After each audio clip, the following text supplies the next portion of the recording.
It's complicated because in the first trips I had this pure curiosity that led me to arrive into Sarajevo somewhere when my heart was like pure emotion. Maybe I would say that now this emotion is a little bit smaller in the one hand, but on the other hand, they get very intense on another level. I lost a little bit of the first curiosity, but I gained something else. It's a love story with the region for sure.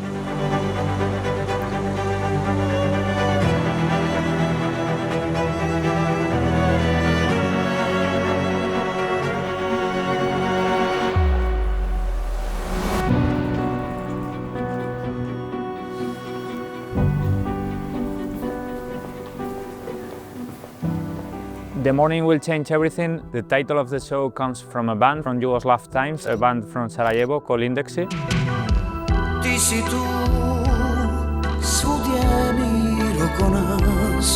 When I listen to this particular song, it has some kind of nostalgia that even if you don't understand the lyrics, you feel something special that somehow connects with the mood of many of the paintings. It's kind of sad but kind of optimistic. Radiohead feeling, but in the 70s, 80s Yugoslavia. Since Sarajevo is a city that gave me so much inspiration, I thought that this exhibition could be a nice opportunity to give back something to the city and to the people from here and give them the opportunity to see the paintings in life. Doing the exhibition in the Historical Museum of Bosnia and Herzegovina, which was before the war the Museum of the Revolution, was something beautiful.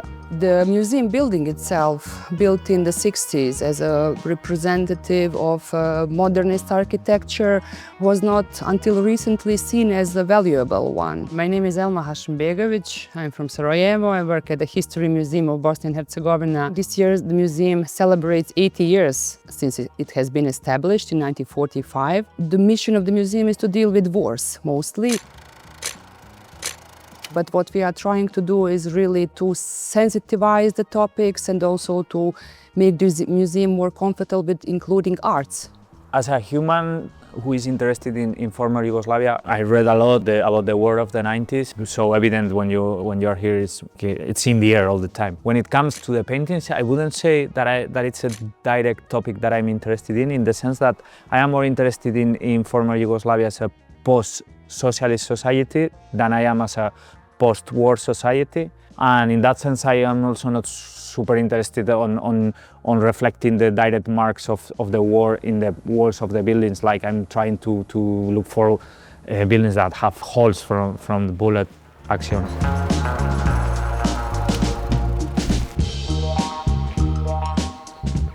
That's so Sarajevo.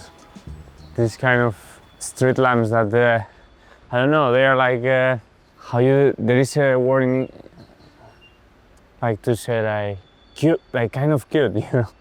Very classic Sarajevo. But it looks too photographic. For a painting, I think it needs to be calmer, so your eye gets the opportunity to get more breath and the image is more silent. Maybe with more silent spaces around somewhere, like it's here, like you don't have anywhere to escape. And for a photo that maybe, I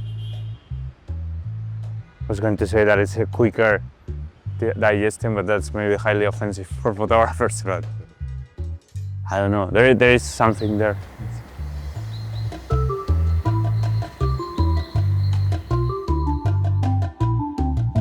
One of the things that got me hooked up, do you say, like a yonki with the drug? It's also trying to understand the politics and the history of the region. Sebas' work is perfectly fitting, in fact, in something that we are also trying to do, to bring new generations who bring a different perspective on our cultural heritage of this country. So Sebas' work dealing with the 20th century cultural heritage, with his paintings depicting socialist architecture, modernist architecture that is not in fact valorized and still not seen as a cultural heritage.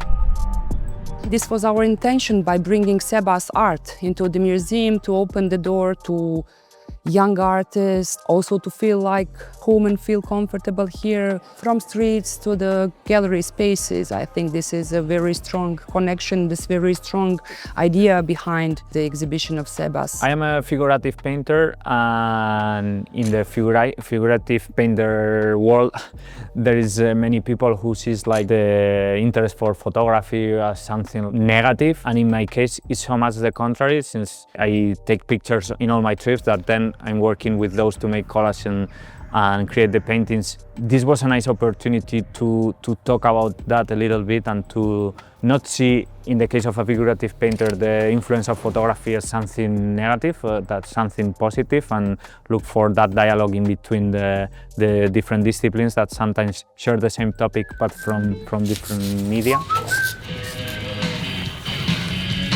And that's why we wanted, on the one hand, to have the video of Mario Ilic.